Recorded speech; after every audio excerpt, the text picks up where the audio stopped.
Ladies and gentlemen, this is a talk show, and today, there's been a lot of news this week, and not all of it has been great, and I wanted to start with something kind of hopeful, but if you know me, you know that most of the songs I like are kind of big downers, so it took a little bit of thinking, but I think this one is just right.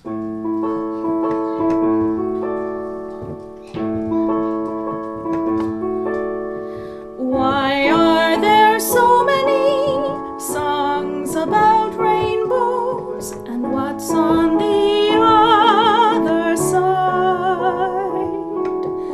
Rainbows are visions, but only illusions, and rainbows have nothing to hide.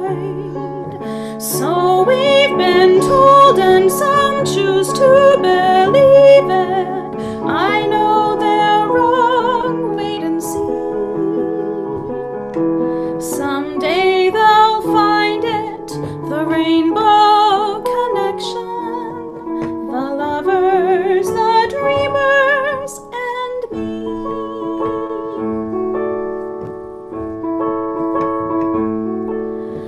Who said that every wish would be heard and answered when wished on the morning star? Somebody thought of that, and someone believed it. Look what it's done so far. What's so amazing that keeps us stargazing, and what do we think we can see? Someday they'll find it, the rainbow connection, the lovers, the dreamers, and me. All of us under its spell, it certainly has to be magic. Have you been half asleep, and have you heard voices? I've heard them calling my name. Is this the sweet sound that calls the young sailors? The voice might be one and the same. I've heard it too many times to ignore it. It's something that I'm supposed to be. Someday they'll find it, the rainbow connection, the lovers, the dreamers, and me. Oh, da da dee da da do, da da da da da da dee do. And now I'd like to welcome back Mr. Adam Bailey.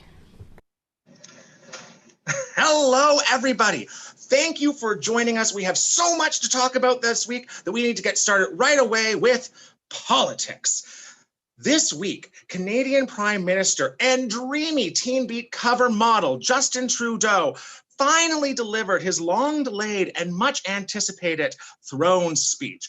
And by delivered, I don't mean that he actually recited a speech. I mean that he took the physical copy of the speech, walked from the House of Commons over to the Senate, and delivered it up to the Governor General, who then sat and read his throne speech out loud, the same way a parent might read the words of their favorite child while he sat there with his hands folded in his lap. Aren't constitutional monarchies just adorable? Justin Trudeau proved once again that he does not know how to stay in his own lane. Many of the mandates outlined in the throne speech step out of federal territory and into provincial jurisdictions, pissing off the Black Quebecois and the Alberta Conservative movement. And he didn't just piss those people off. No, the Liberal mandates actually go far into the left of the political spectrum, eating up policy points from the NDP, which is going to make it so much harder for Could you fucking imagine if that was my entire opening monologue? No one cares about the throne speech this week. The day that Justin Trudeau gave the throne speech was the same day that President Donald J. Trump said from the White House that there could not be a guarantee of a peaceful transition of power if he were to lose the election in November. He didn't just say that, he actually said there would be no transition. And this came in the same week that The Atlantic reported that Donald J. Trump's lawyers were openly plotting to figure out how to steal the election if the votes don't land in their favor. This is terrifying stuff. And you can't blame Canadians for not caring about their own politics. Even the people who are on the CERB don't really care right now, because if you're living in the apartment above the meth lab, even if you're cooking dinner, you've got to turn that oven off if you hear a gunfight breaking out downstairs. And it doesn't matter if you're cooking scrambled eggs or a souffle. And let me tell you, the Liberal government was cooking a souffle right now because there were so many things baked into this throne speech, including Social Security safety nets that would open the door for a universal basic income in the future. But who the fuck cares if the Liberal Party is thinking about a universal basic income sometime in the future if a civil war is about to break out in the United States of America? Now, former Canadian Prime Minister John Turner warned us that there would be dire consequences if Canada couldn't separate its identity successfully from the US identity, which is ironic because John Turner's death this weekend was overshadowed by the death of an American political figure, Ruth Bader Ginsburg, whose death opens up a seat on the US Supreme Court and opens a huge, giant political quagmire. Now, Ruth Bader Ginsburg was a towering icon of the feminist movement, despite being only 5 foot tall. And her death in the lame duck period of Donald Trump's presidency leaves open the possibility that the Supreme Court could lean conservative for the next 40 years. And it proves the bald hypocrisy and power seeking of the Republican Party, who refused to nominate, to accept Barack Obama's nomination for a Supreme Court seat in 2016, despite it being 6 months away from the election. And now they're going to race that through with only 3 to 4 weeks before the election occurs. And my wish for some more Canadian content proves to be a bit of a monkey's paw this week, because this morning, Donald Trump announced that he was going to nominate Amy Coney Barrett to the Supreme Court. Now, Amy Coney Barrett belongs to a religious group called the People of Praise, which is the religious sect that Margaret Atwood based The Handmaid's Tale off of. Like, I wanted some Canadian content this week, but what I didn't want was the US president to be taking crib notes from a Canadian dystopian novel.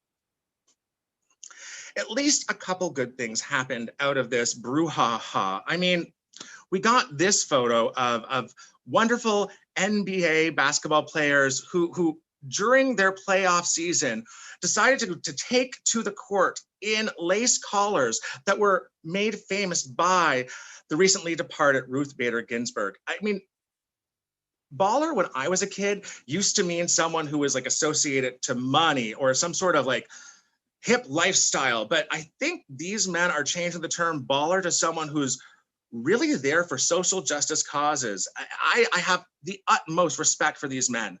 And also this week, something good did come from Canada. Schitt's Creek swept the Emmys, historically taking all of the awards in the comedy category for a show that portrayed queer life as something to be celebrated and not something influenced by homophobic parents, depression, suicide, or gay bashings, despite the small town setting. And Dan Levy took his moment on the stage, there was no stage, took his moment in the spotlight to raise up the work of Issa Rae, encouraging the audience to watch Insecure as their next sitcom. And I agree with that statement, but I don't want to spend too much time on this wonderful bit of news because the longer we stay there, the more likely Dan Levy's going to end up becoming the leader of the Proud Boys, or Eugene Levy and Catherine O'Hara are going to go off and go big game hunting in Africa. And we don't want to see that happening. So let's go on with our show and welcome back Kristin Mueller-Heaslip. Hey, I'm just turning my video back on. Hang on. There we go. Hello. Hi, Kristin. How are you? I'm okay. How are you? Well, as you saw, it was a bit of a very eventful week. Yeah. Yeah. I wanted a bit more Canada content in our show, and I mean, it's a week where we can't think about that. They've got some sort of weird thing called a presidential debate happening on Tuesday down there, and I don't know how that works when one of your candidates is a screaming toddler and the other is a senile old man. I don't see how that's going to happen, but here we are. Yeah, as a parent, I can tell you that once you start debating with your kids, you have already lost. So probably. I'm openly terrified at this moment in time. I'm just like, life could be better. I appreciate your song off the top of the show. Thank you very much for that. Trying to bring some positivity. Yeah, we need that right now. That's why I think Schitt's Creek was such a sweeping sitcom this year. I think everyone watched it in lockdown and we're just like, this is so quaint, this is so lovely, look at all these people get along with each other, and just they all wanted to live in that world while they were all locked in their homes instead of in the world that we actually are in. Well, I have a little bit of a feel-good thing for you.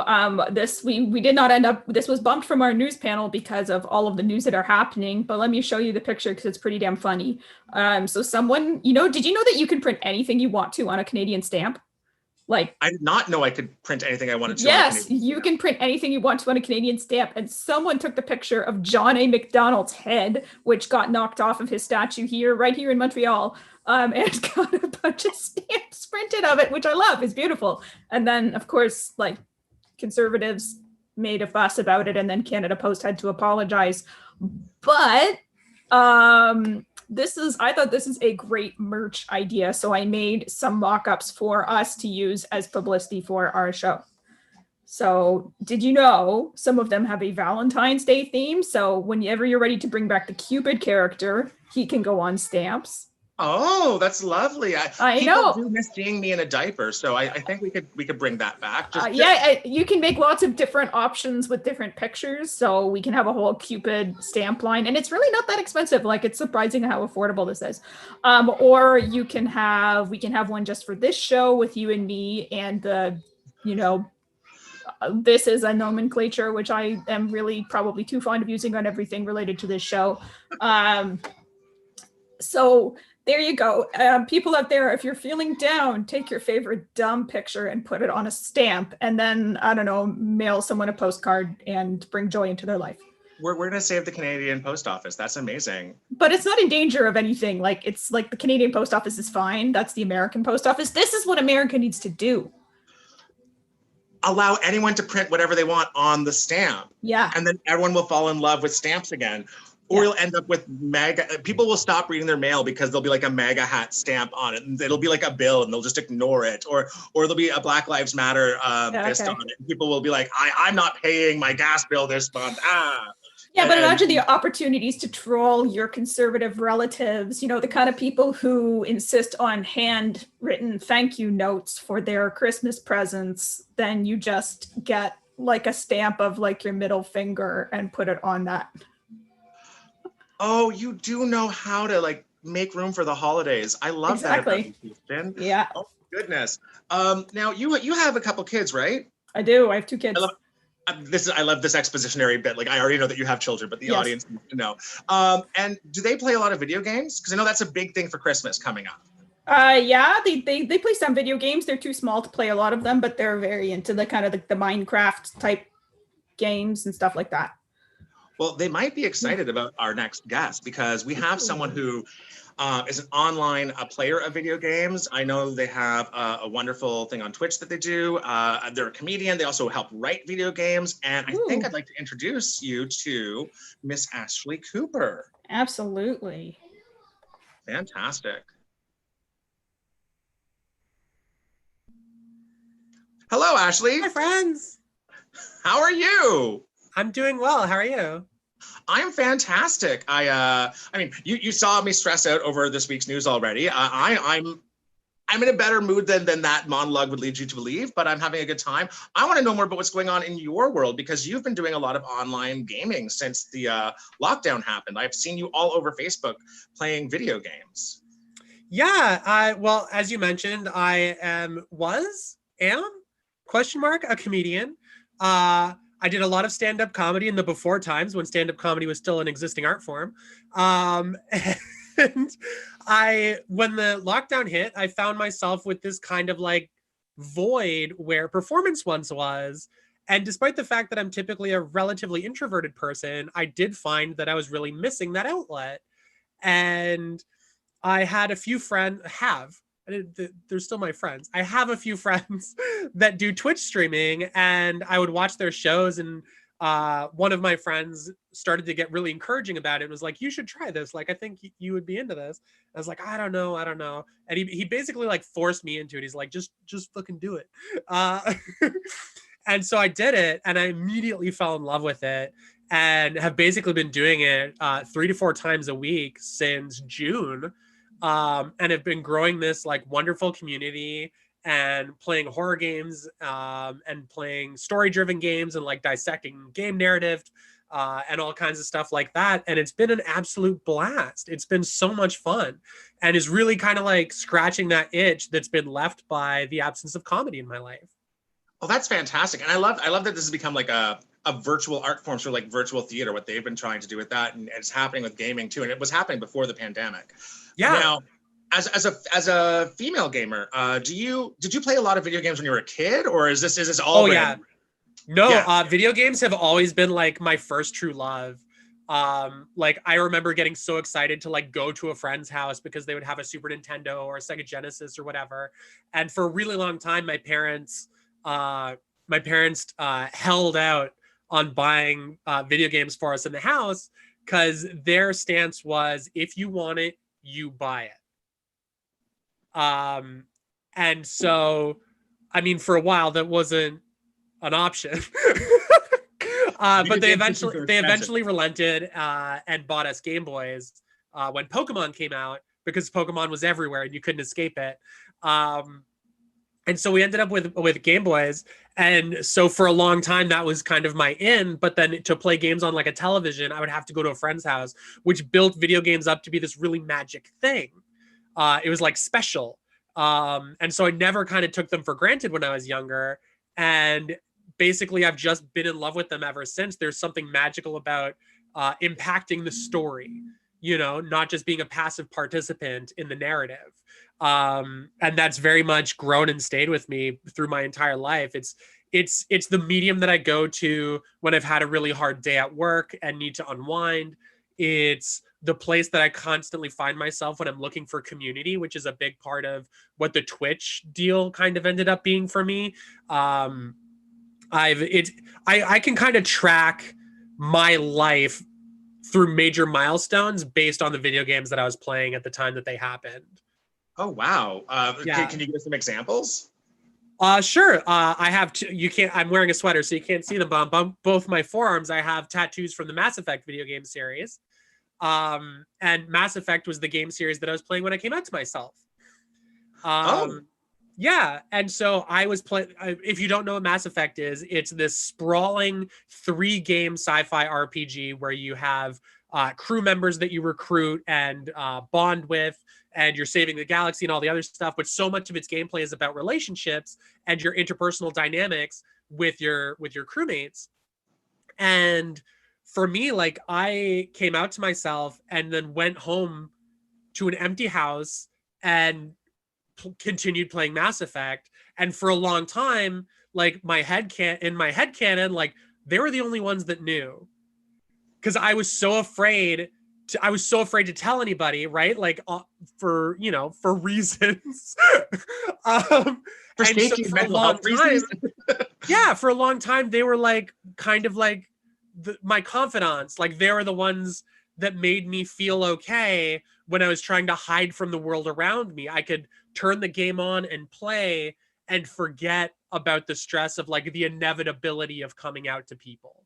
And it carried me through that period, but also through the first, those first rocky months of transition and being out publicly and stuff. It was always the world that I could dive back into and just lose myself in for a little while and not have to worry about the stresses of it and the what ifs and all the other stuff like that.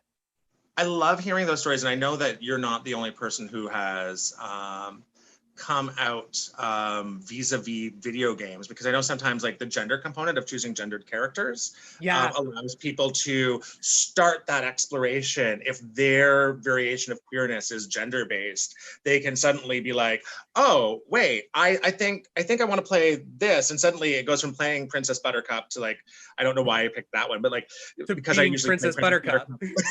I played Princess Buttercup a lot.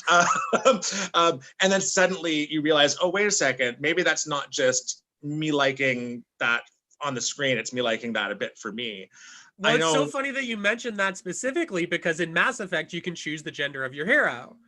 And I was playing as the woman Shepard, which is the name of the main character. I was playing the woman variant of that. And my partner came into the room while I was playing and was like, oh, why are you playing as a lady? And I was like, because she's got a better voice actor. Shut up, leave me alone. Like, I got real weird about it in a way that at the time I didn't fully understand, because it was prior to like my personal revelation. So I was just like, I felt really weird about the question and just kind of tried to brush it off and thought I was like real cool about it. I was like, oh yeah, no problem. Like patting myself on the back. And then later my partner was like, I was wondering why you were acting so weird about that whole like playing as the lady thing. And I was like, no, I wasn't. This is so sweet. I'm in love with this story. We could go on about this for forever, but I know that we have another guest and we have to keep going. There is one other thing I want to ask you about, and it's not about the cat that just jumped up. I do want to ask about that too. Ashley, you actually helped write a game and it's being released soon. So I want to hear about that. Oh yeah, that's Later Daters. It is a dating sim that takes place in a retirement home. What? Yeah. I'm very, very excited about it. It's the first game that I've written on, but not the last. Thanks to, maybe a little bit thanks to the fact that the pandemic shut down film and television production, which is my usual jam. I usually write TV. But since television production and film production and everything got shut down, I've kind of made a lateral move into games. And Later Daters was my first contract into that world. And it was an absolute delight to work on. It's really cute, really wholesome, super gay. And is just, I'm so excited for it to come out. Like, it's funny because like I've fought, tooth and nail for every win that I've made in film and television up to this point, and still do not have a produced credit. I've worked in writers' rooms and stuff like that, but like haven't had like an actual script assigned to me yet. But like I started working in games this calendar year, and this calendar year I will have published game work. Like, it's so weird to me. But I'm so fucking excited. I can't wait to see my name like in video game credits. Like I never imagined that would happen. Ashley, that is so heartwarming and wholesome. Any bad feelings I had during the monologue are completely gone now. Thank you so much for that conversation. Please stick around. We're going to be doing the news in a little bit, but we do have to talk to an American. So we're going to bring up Willi Carlisle, who is this wonderful, wonderful musician that I met on the road, who is from Fayetteville, Arkansas. And let's listen to some of his music right now. Hey, everybody. It's a great pleasure to be here. Again, my name is Willi.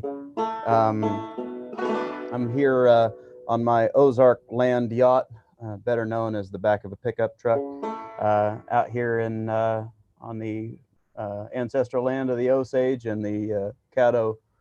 And I'm going to do a sad song from the new record. It's called The Grand Design.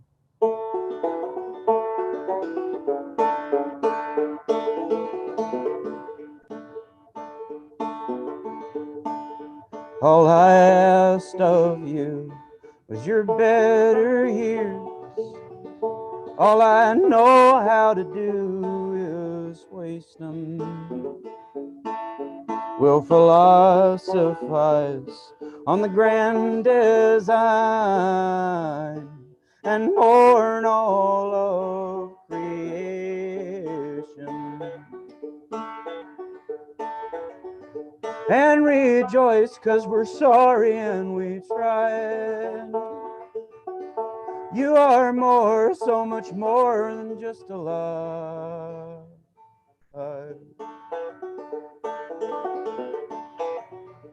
Let the gods that give the world its sins, let them shine their lights a little over you now. I know they said we'd meet in eternity, still I wait for you below somehow. I'm coming home, but you should know I ain't the same. I'm coming home, forever changed.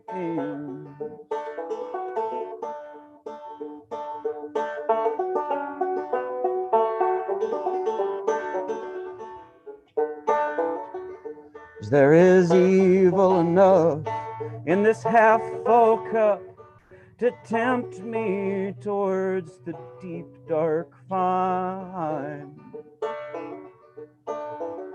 When I believe in love and the things thereof, I know I see you shine.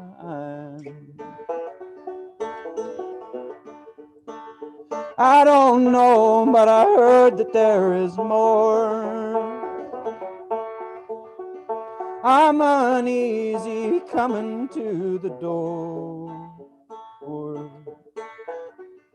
All I asked of you was your better years, and all I know how to do is waste them. Now I laugh and cry at the grand design and mourn all of creation. Now I laugh and cry at the grand design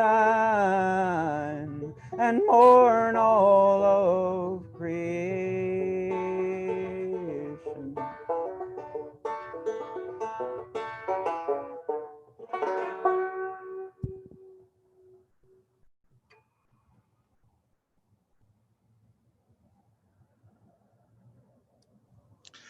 Hello, Willi. Thank you for that.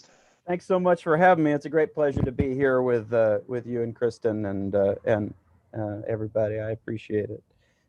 Well, I'm really glad to have you on the show. You are always welcome, and it's lovely to talk to someone from America. I'm sure, as you gathered from our monologue off the top, that we're all terrified in Canada. We're helpless just watching you deal with whatever is going on with you. And I know you're kind of in the heart of it because you're down in Arkansas. So yeah. Well, it's difficult to speak to the comings and goings of an entire 300 million nation people, but I will say that a lot of what's happening is we're trying to decide whether we're willing to be a multi-ethnic democracy or some other kind of mangled other thing, and I think that the sort of rural-urban divide hasn't been very well tended out here. As a person that walks both the rural and urban divide in music and being a traditional musician and a folk musician. And I also, I think that neoliberalism and globalism has proliferated so much of leftist thinking that we have a lot of difficulty in separating our kind of very pumped up social issues from economic issues that occasionally don't get addressed as often when we're kind of trying to make things happen on the left. So I got a ton of opinions, I suppose. I'm as terrified as everybody else, and I'm so far to the left I'm falling down. But I mostly am sad and afraid, and I think that a lot of that fear comes from a a place where other people's fear has been stoked. So I like to invoke that old presidential quote from when we had presidential presidents, that we don't have anything to fear but fear itself on some level.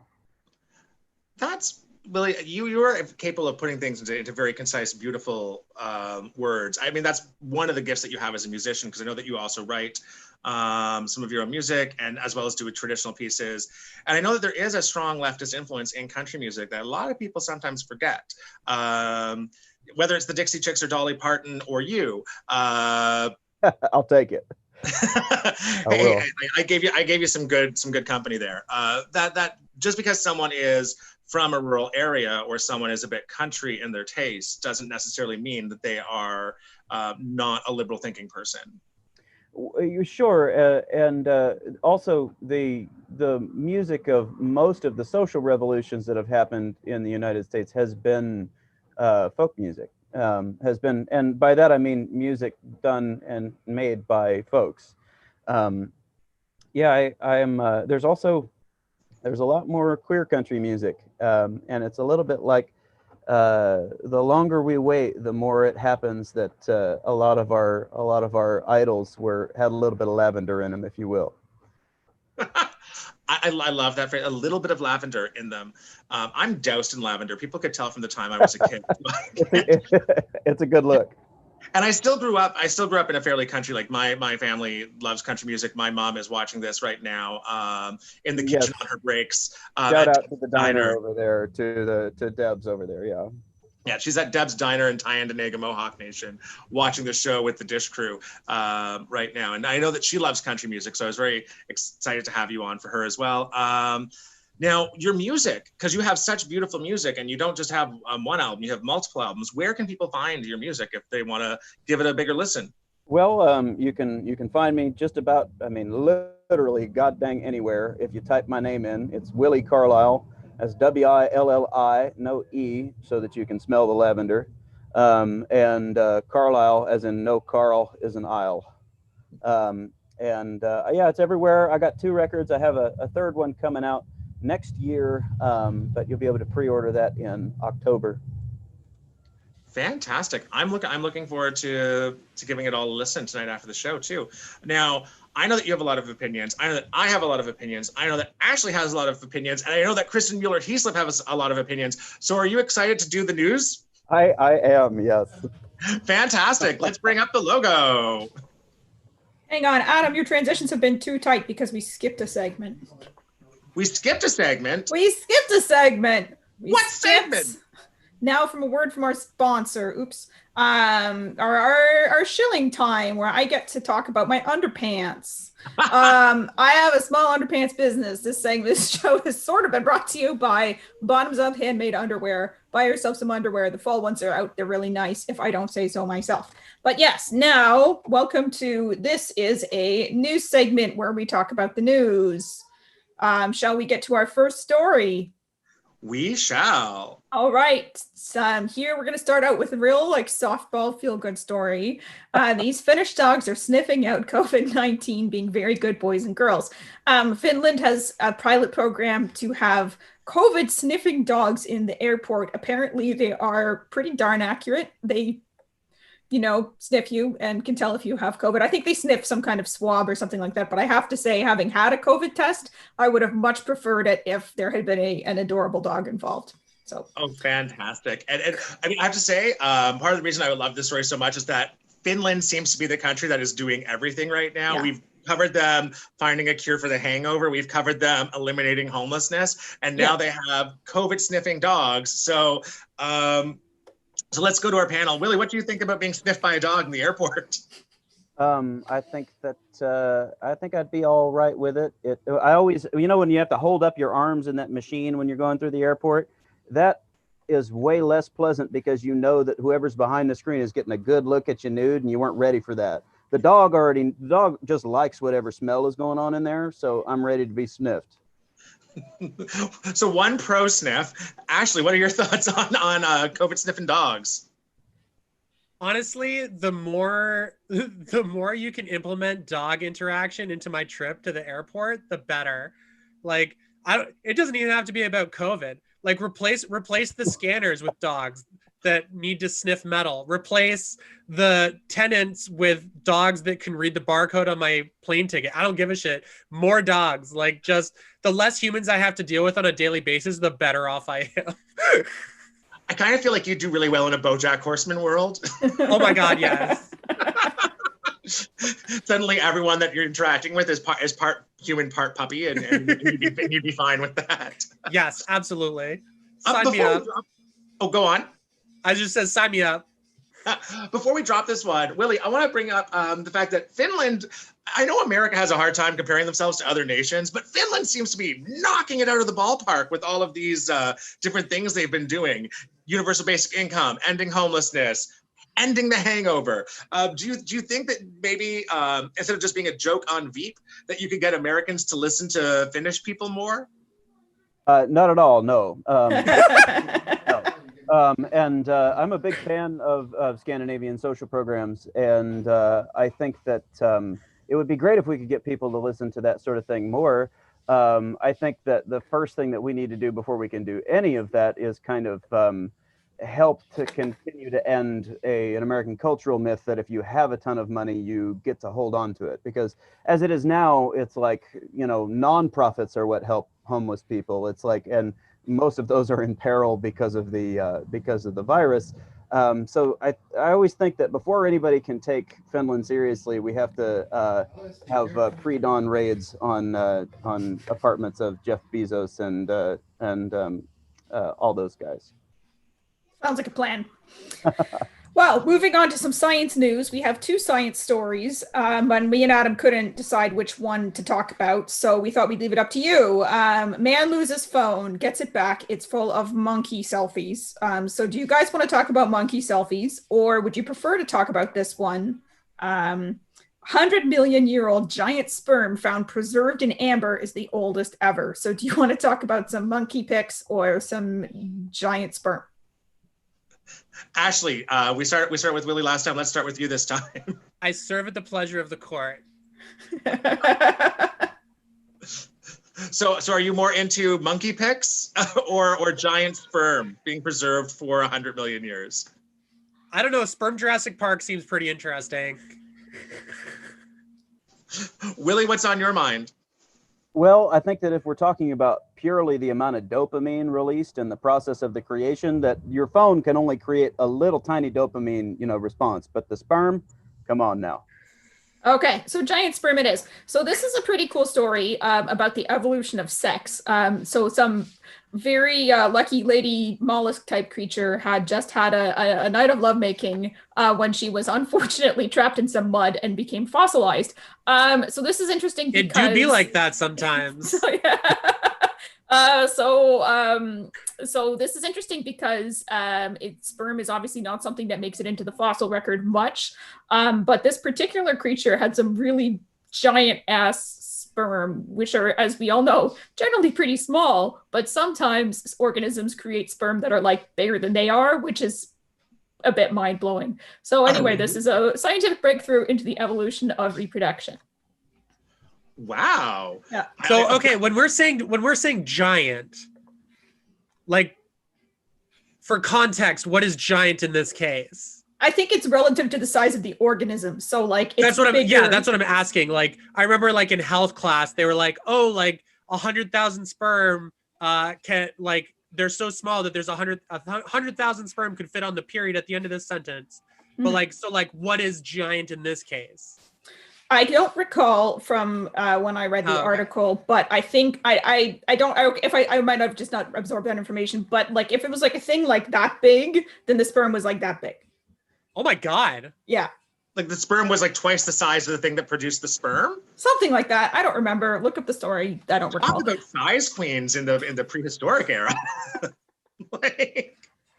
like, oh my God. That's waiting for a long time. Yeah. Jeez, it's like passing a kidney stone during sex.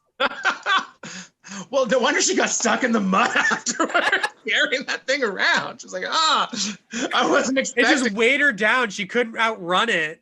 The mudslide was coming, and she's like, God damn it, Gregory, I knew you'd be the end of me. They say Willi, we it's started with relative Ashley. to We can the. close you out. Oh, who was the? I'm sorry. What'd you say? Any last thoughts on the giant sperm, Willi? Oh, yeah. They say it's relative to the size of the organism, but for me, it's always been relative to the strength of the organism. Well, who can argue with that? Well, moving from science news to weird science, possibly science fiction news, I just love this. The lead of this article: Russia wants to be the first to shoot a movie in space. Who will be first? Tom Cruise or the Russians? I just really like that throwdown. Who would you prefer to have the first movie in space? I love the dichotomy there because it's like America's in such turmoil right now that like no one would believe who would be first, the USA or the Russians. But Tom Cruise specifically. Right? He's I love that they make the distinction that it's not America versus Russia, it's Tom Cruise versus Russia, which in all fairness is very on brand for Tom Cruise. That is true. There are some plans to make movies in the International Space Station in 2021, which seems like who can make plans that far ahead, but also is like, why not? Like, doesn't seem like we can make them here. So I think that's one way to make sure that safety, like distance protocols are being observed, right? Like, pretty shit. hard in space. Well, I guess everyone is wearing like a hermetically sealed, outfit, then perfect. Social, you don't need to social distance at all. You'd be in isolation before you went up there too, so there'd be no virus in the space station. You would be safe. You'd be able to do all sorts of things that you can't do down here. Like hug your friends. It won't be Tom Cruise versus the Russians. It'll be Tom Cruise hugging the Russians. That's all we want. That's all we want. That little bobble-headed man to just get a hug. I am very excited that the Tom Cruise front. movie will be a Mission Impossible movie, though. Mission Impossible in space versus some Russians. Why don't they come together? Why? Yeah, why isn't that the movie? Like, just give us a minute to write a new draft, and we'll make a sexy Russian spy that joins Tom Cruise on this mission, and there you go. Like, it solves itself. Who are you casting for a sexy Russian spy? I don't know any specifically Russian actresses. Willi, who are you casting for a sexy Russian spy? Who was the gal there was a gal who was working for the NRA who was a Russian agent. Maria Butina. Yeah. Butina, yeah. There you go. My vote. In fact, if she was running for office, I'd probably put her down ballot somewhere. She's pretty cute too. Like, she was good looking, so she could do it.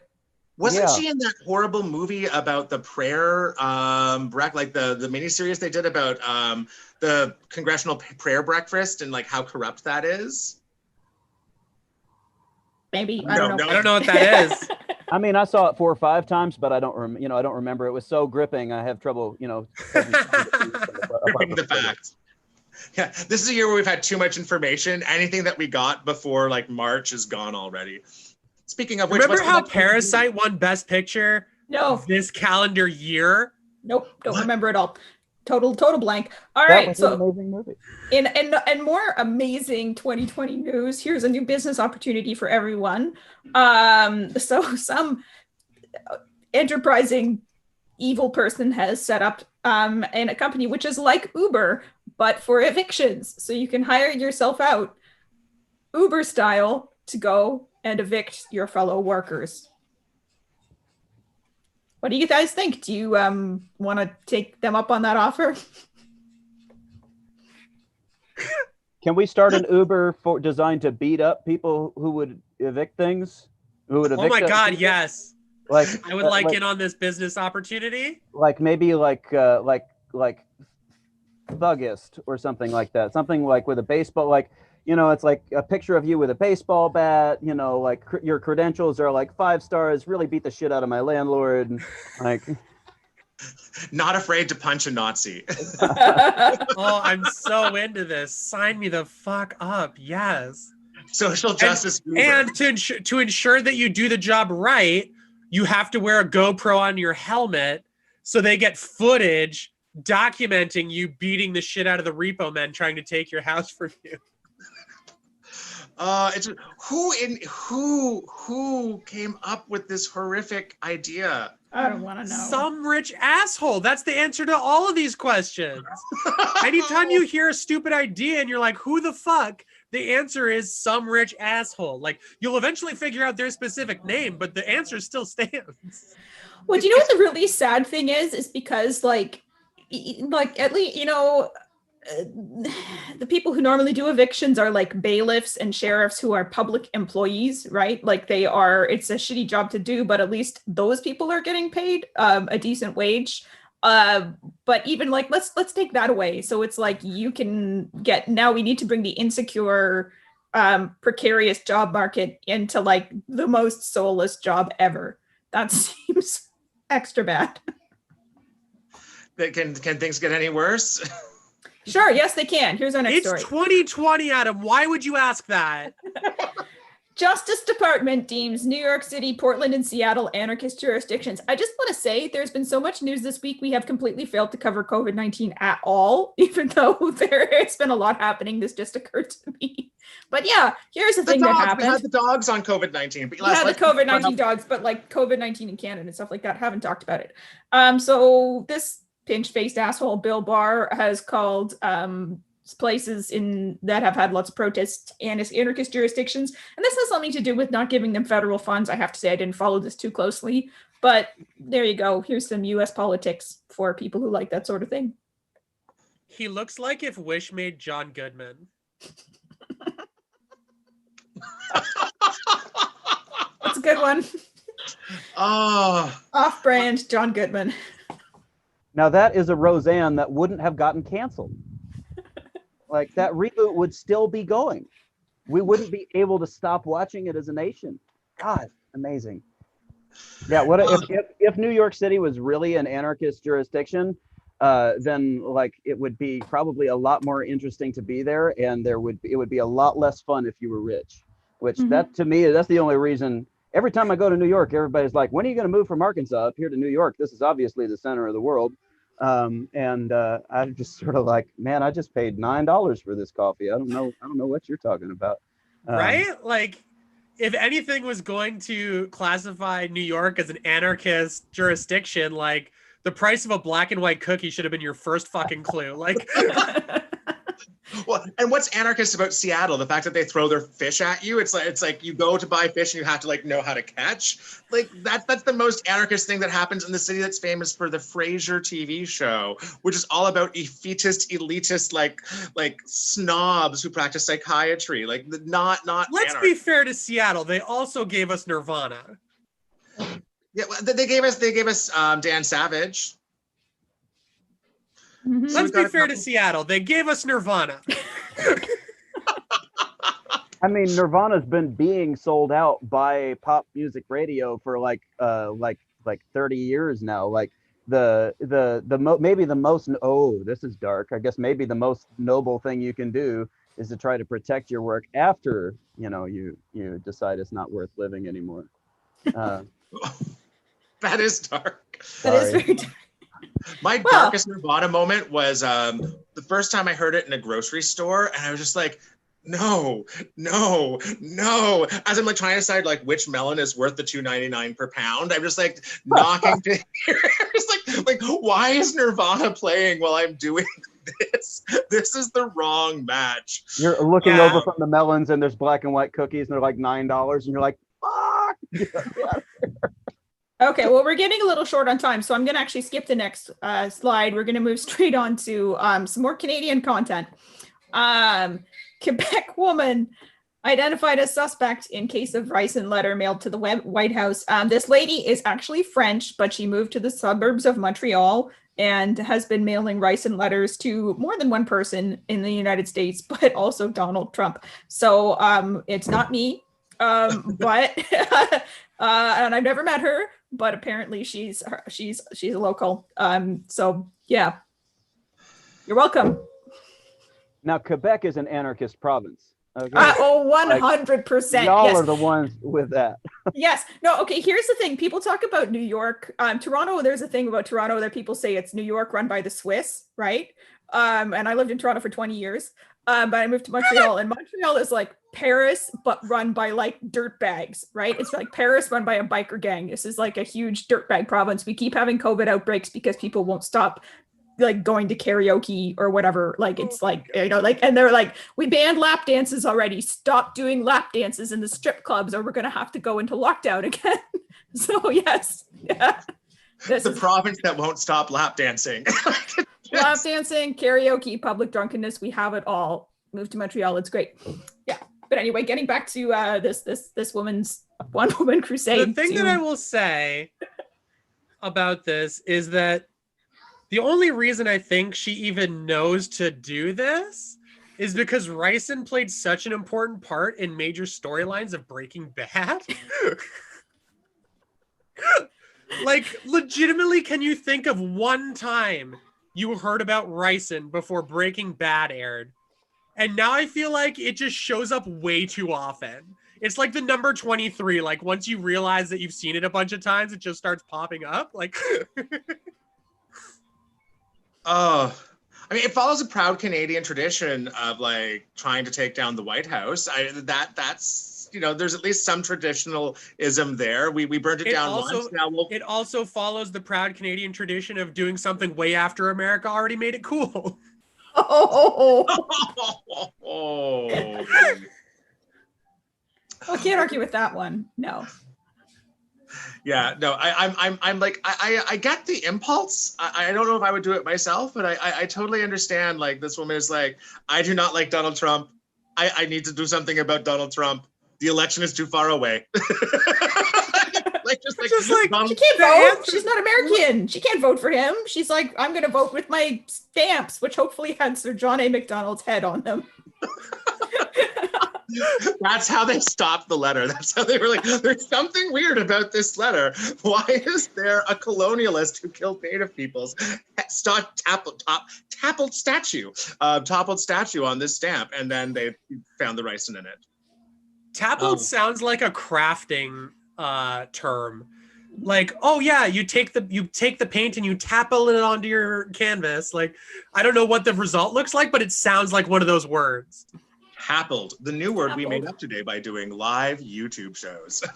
We did it, guys. We did it. Well, I'm afraid this is probably one of the grosser stories which I have ever shared. We've already talked about sperm. This is something else, and I'm really sorry. I apologize in advance for this, and I apologize as trigger warning to our viewing audience. This is pretty disgusting. Pumpkin spice craft dinner being released in limited quantities. Give it to me now. I'm the human embodiment of trash. Give it to me. I want it. There you go. Someone wants it. One person. Ashley, this is for you then. And I'm gonna put cut up hot dogs in that bitch. Oh. Pumpkin spice and hot dogs? You're not from Quebec, Ashley. Yeah. No, I'm from Hamilton. It's worse. Okay, oh no, yeah. Okay, yeah, no, you win that. I've done the Fringe in Hamilton, and I've done the Fringe across Canada, and Hamilton is a unique place that there's some pretty architecture there. It's got some nice buildings. It does. But I was surprised that you would want pumpkin spice crafted. Like it's both white trash and basic at the same time. Like it's two different class tier. Oh yeah, okay. Willi, what do you call Katie in the? Do you have like is it craft dinner for you in the States, or is it something different? I mean, I guess it's the same brand. I don't think that craft dinner is what we call it, but yeah, I mean. There's no flavors like that. But I can see if it's successful in Canada, why they'd move it down here. I think the other trend is if something horrible is popular in Canada, we have to have it. Yeah, I think it means we. Why don't you have all dressed chips? Yeah. Oh, that I do not know. And that's my first. I've paid like $3 at bad Canadian motels for all dressed chips, like right when I get over the border, many times. Yeah. And well, there's a few things I like. I don't understand the gravy, though. Not to go on a tangent here, but gravy doesn't come from a packet, and it shouldn't always be brown. I get excited. You want to put gravy all over everything, and then all of a sudden, it's this brown like Thanksgiving gravy, and we do cream gravy with sausage. Oh, right. I'm Of course.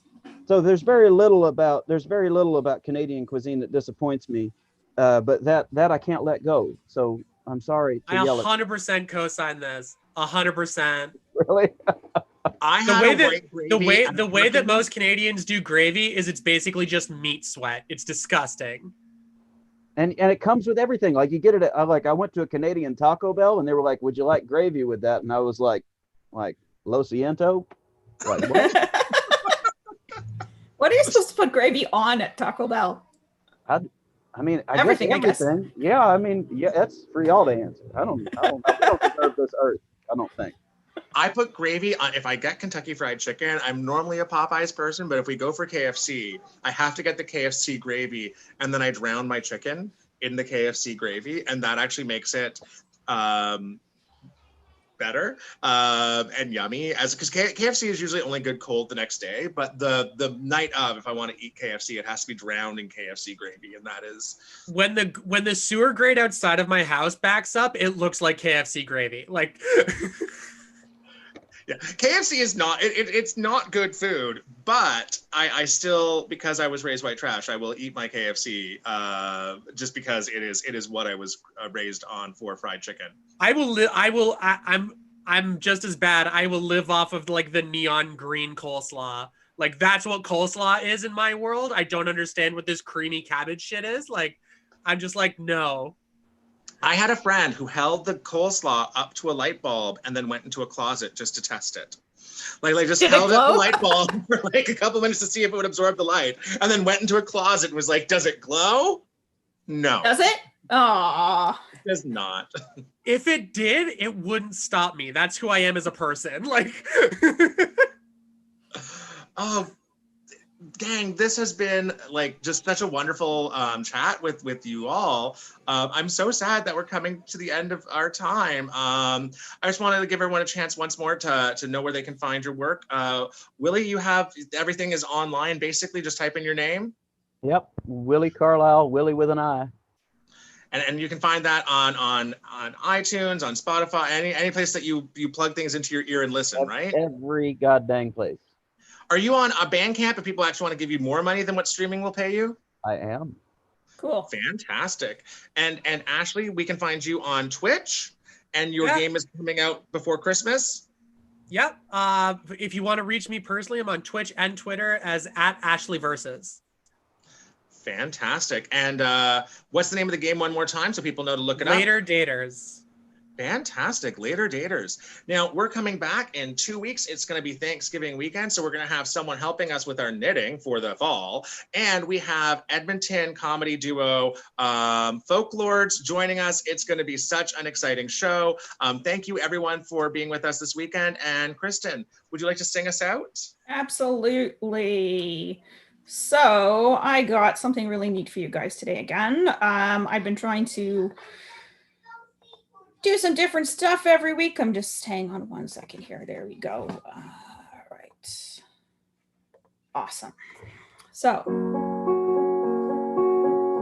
I hope you like this cover. It's another bit out there, but one of my favorite songs. So I hope you like it. Your sweet nature, darling, was too much to swallow. I found a solution. I'm leaving tomorrow. But now that I stand and look into your eyes, I see safety there. I want surprises. What I really need to do is find myself a brand new lover. All I will lie with me and doesn't notice all the others. All I really need to do is find a brand new lover. When you wake up tomorrow, you'll be all alone. All the love that we shared, I have greatly outgrown. I wanted to stay, but I just couldn't do it. Couldn't stand there and put you through it. All I really need to do is find myself a brand new lover. Someone who will lie with me and doesn't notice all the others. All I really need to do is find a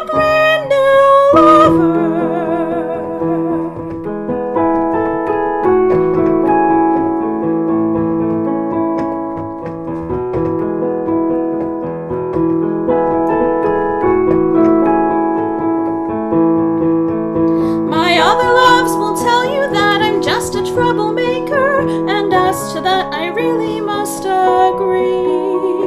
I need to leave you by yourself to go in search of someone else to satisfy my curiosity. Your sweet nature, darling, was too much to swallow. I found a solution. I'm leaving tomorrow.